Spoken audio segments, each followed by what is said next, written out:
Gandang araw, ang ibabahagi ko ngayong araw ay ang akdang Senator at Loki sa lupain ng mga higante. Magbasa, makinig, matuto at magsaya. Ako si Binibining Menya. Handa na ba kayo? Tara na, umpisa na nating isa-isahin at pirapirasuhin ang mga detalyeng nakapaloob dito. Tulad ng binanggit ko kanina, ang ibabahagi ko ngayong araw ay ang akdang Senator at Loki sa lupain ng mga higante. Partikular na sa ikalawang bahagi nito.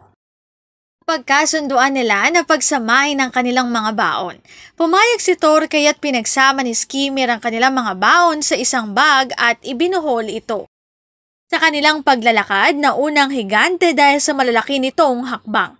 Sila ay nagpahinga sa isang malabay na puno. Napagod ang higante kaya't ito'y nakatulog agad at napakalakas humilik. Kuha ni Thor ang baon nilang bag at inalis ang buhol nito ngunit hindi niya maalis kaya't uminit ang kanyang ulo. Agad kinuha ang kanyang maso at ang higante. Nagising si Skimmer at inakalang may nalaglag na dahon sa kanyang ulo.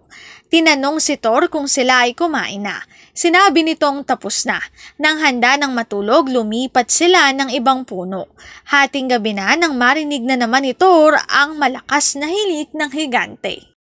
Sing si Thor, kinuha ang kanyang maso at muling ang higante. Nagising ang higante at tinanong kung may acorn ba na nahulog sa kanyang ulo.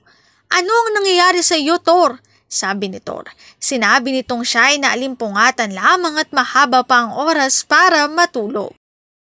Isip niya na kapag sa pangatlong beses si Skimmer, maaring hindi na nito kayanin kaya't hinintay niyang muling matulog ang higante. Nabukasan, habang natutulog pa ang higante ay hinugot ni Thor ang maso sa ulo nito.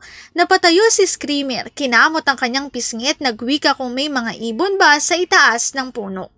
Nang siya ay magising, tila may mga nahuhulog na dahon sa kanyang ulo. Gising ka na ba, Thor? Wika niya.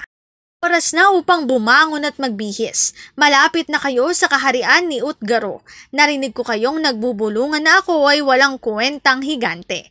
Kung makararating kayo kay Utgaro, makikita ninyo ang malalaking tao roon. Bibigyan ko kayo ng mabuting payo. Huwag kayong magpapakita ng pagmamataas kay Utgaro, Loki. Sabi pa nito. Patuloy sa paglalakbay ang grupo ni Thor hanggang makita nila ang matibay na tanggulan. Sinubok na buksan ni Thor ang tarangkahan ngunit hindi niya mabuksan. Nakakita sila ng mataas na pader, pinanhik iyon at doon ay may daanan. Nakita nila ang malalaking tao na nakaupo sa dalawang bangko. Sumunod na araw ay kaharap na nila ang hari na si Utgaro, Loki. Nakilala niya si Thor ang mahusay na mandirigma. Ikaw ay malakas kaysa tingin ko lamang. Anong kakayahan na mahusay kayo ng iyong mga kasama? Hindi namin hinahayaan na manatili rito ang taong walang ipagmamalaki. Wika nito. Sumagot si Loki, mayroon akong kakayahan na nais kong subukin. Walang sino man sa naririto ang bibilis pa sa akin sa pagkain. Tinawag ni Utgaro Loki ang nakaupo sa dulong upuan na nagngangalang Logi. Ilagay sa gitna ng mesa ang mga karne, magkatapat sa dulo ng mesa, naupo ang dalawang magkatunggali. Kinain nila ng sobrang bilis ang karne. Buto na lamang ang naiwan sa parte ni Loki, ngunit ni walang butong natira sa parte ni Logi. Kaya't malinaw na natalo si Loki sa nasabing labanan. Saglit ko munang puputuli ng aking pagbabahagi dahil ito ay medyo mahaba na. Huwag mag-alala dahil agad naman akong mag-upload ng ikatlong bahagi. Ang link na ito ang aking sanggunian ng mga impormasyong nakatala sa bawat slides.